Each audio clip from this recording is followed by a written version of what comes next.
Tala flaval fa abobonga mo telefon mai le si ufonga le lau mo le nei tai au o le aso mo o ke topalu a whelua 5.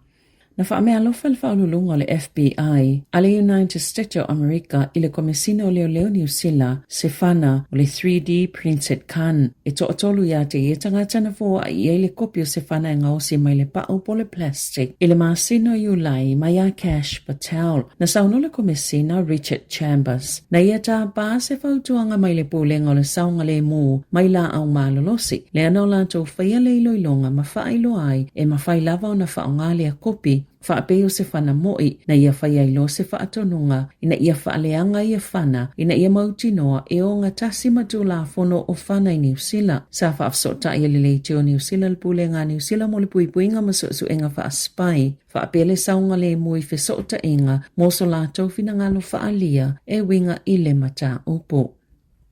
O le ama whaia pisinisi lai te New Zealand, iana se seo na tāpunia lātou i tō lau le Facebook ma le Instagram, o na lafo lātou apili po tālo sangai whao i atu i se emaili ina ofiso soani i aile minista mo pisinisi lai te Chris Peng e ala ilo na tala noa i le meta mo se fofo po se tali i lea whaafita auli. E silia ma le tolu se fulu tangata New Zealand ma pisinisi lai te, na tala noa i le leite New Zealand ma whaamatala i aile se o na tuua ia o i lātou ele meta e whapea ua lātou solia ia inga e awhieni tua inga na lātou whaalaulo ina ni ato sa waina i whana witi i lunga o lātou i tū lau i le Facebook po le Instagram e silia ma le whase fulu awhi tangata i le lalulangi ua lātou sa inia se tu si tālo sanga ina ia tali le meta i winga i nein tua inga ma lātou ngāio inga na whaali e Peng na ia wala awina se fono ma le meta i le luava i aso taluai ma sa whelo i atu ini suisi inia se to alua e awhi se tangata whai ngā luenga lo fisa i New Zealand ma se tasi o ia mata upui au se tā lia ma New Zealand. Sa i oe le meta ua whai si lau te le atu i tua o la lātou ngā yoinga a o tau mawhai i sa ili na ia maua i lātou o lo o whaia ma le iloa ni a mea o ngai pei o le whaalau i loa o ata le tāla whea ngai o tamaiti. Na whaali e Peng mo i lātou o lo a whia i lea mata upo e mawhai o na emaili i le small.business@mb.govt.nz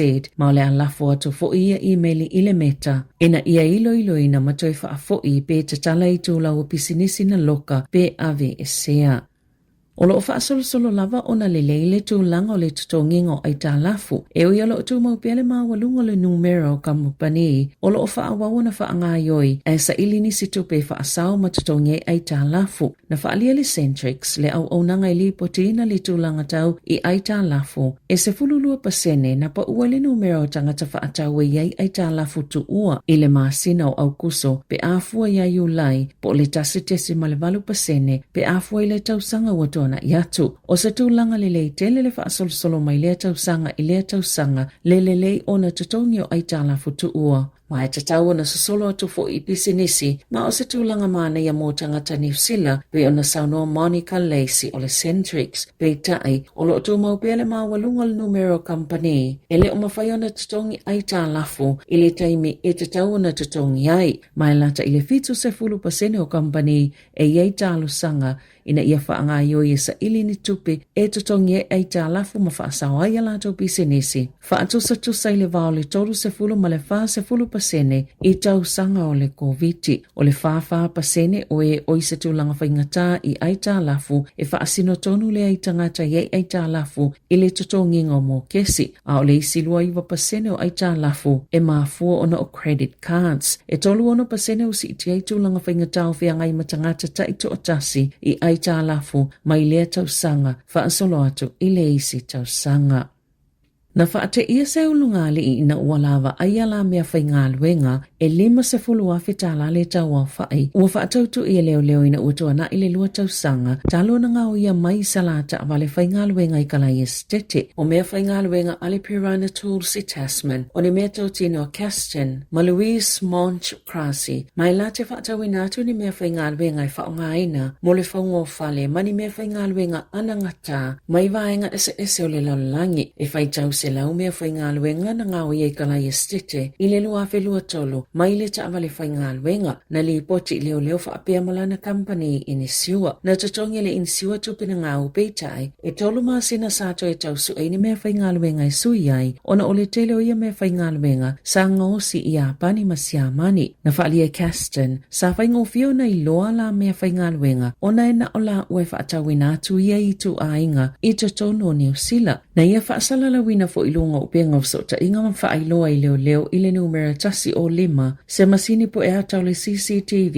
e whaasanga i le awala e iloa i le ngaio inga na tupu whaatase ma se tasi o mea whaingaluenga na whaatau ilunga o le Facebook peita ina o tali otometi na o la maua ina mai leo. Ai o le masina o kuson whaafsota ia tuai o ie se ka muta ina uawa aia na mea whaingaluenga ilunga le Trade Me o whaatau atu aia le Turners Christchurch Trucks and Machinery na ta o e Caston o nisi o ia mea whaingaluenga o lo pipi ele ngola na pisinisi o le Piranha Tools o na nalolomi i le ngangana sia mani. O le whaupunga na tusi ai, o ni mea whaingaluenga na ngau ia maua toe maua. Sa toi li poti fo i leo beitai, ele i mau se fisota inga i se tasi o le ofise ne le soni. Na tau mawhai Caston e tu uatula na ofo ina i toe mau mai nisi o na mea whaingaluenga ia na ngau ia. Ma na alusa na ua i piki mai mea whaingaluenga ia na ia whaatau ina ma le whaatau tui. Ai whaailoane, e te leisi pusa i o le ato i whaatau tui na whaao o ato e leo. O le whaanonoanga tele le tau lea, o na e tele taimi na tau mawhai aina ia soota i leo beta ai ele i manuia.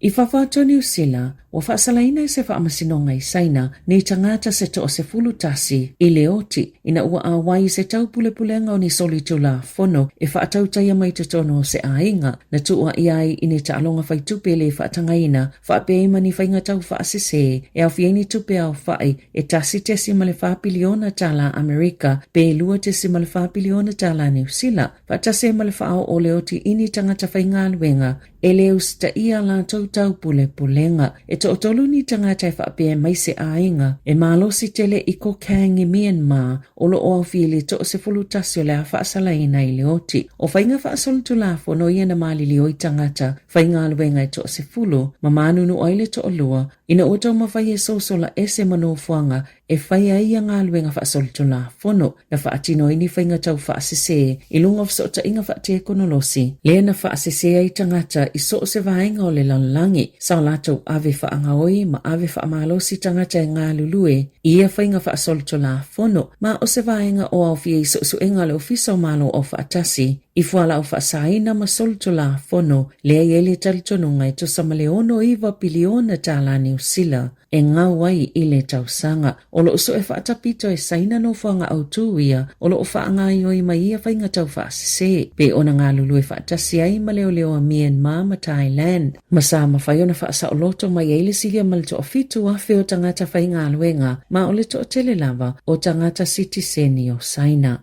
I Ta'alonga, o le awhaia onga Jamie Joseph i le All Blacks 15 mo tau sanga e lua, o le Olopeleki se 15, o le ata alo ma le Barbarian si Prince Ford, whape ma le Engelani a i Bath, i le masino Novema, e le imai ona filifilia po aile si aula tau te taa alo. O suitu langa Joseph ia Clayton Macmillan, le ana whaia onga i le au i le lua wha, ma o le a wha wau, o na avea Jamie McIntosh, David Hill ma Corey Chain o whaia onga lango. E limas funtasi ta alonga whaitaulia ia pani, sa whaia onga i Joseph i le vau le lua ono, ma le lua tolu, a o le itoe tali umai i New Zealand. Na whaalia se tasi na whaia onga i le au ne tipola New Zealand, Yvonne Willering, lona le fifia i le ngungu, pole le ayo se pisa, o nisi le mata upu na whaamalolo ai Dame Nolin taurua, mai fōlinga mai, na o se vaenga e tasi o ni teine ta a alo, o lo mata i tue le asosia le au ta alo ne tipola New Zealand, o na nafi le ana fuafua e toifi na wai Dame Nolin. Ina ia toi whaafoi o ia le tofinga whaia onga le Silver Ferns, e ala se whilo inga po o se whonutanga, ma le whaalapo tapatonga ne tipolo a New Zealand, sa maa wele poti ale leite o New Zealand, e nisi o e sa whaia onga le Silver Ferns, na whaini ala tautu se langolango ina i taurua, o le tolu wai astaluai na whaasilsila ele ne tipolo New Zealand, le whaase e tuangalo Dame Nolin, mai le taamilu sanga ma Afrika i saute, tasi le aso talu na whaamalo lo taurua, ai whaali le manato se tasi, o kapiteni longa le Silver Fern si tausanga utua nae Laura Langman na ia ta wai o se aso pito silo na whaanono i le tala whaasolopito o le neti polo New Zealand. Na sauno Willering, ua ngungu umatangata o le whaala putuputonga neti polo New Zealand o le asosia le auta alo o le High Performance Sport New Zealand ma se tasio whaala putuputonga sa awa iai le neimata upo ma sa tatau o na fofo ma maua le tali i ma sina ua tuanai. Tala fawia mai le si ufonga le lau mua mo le nei tai au.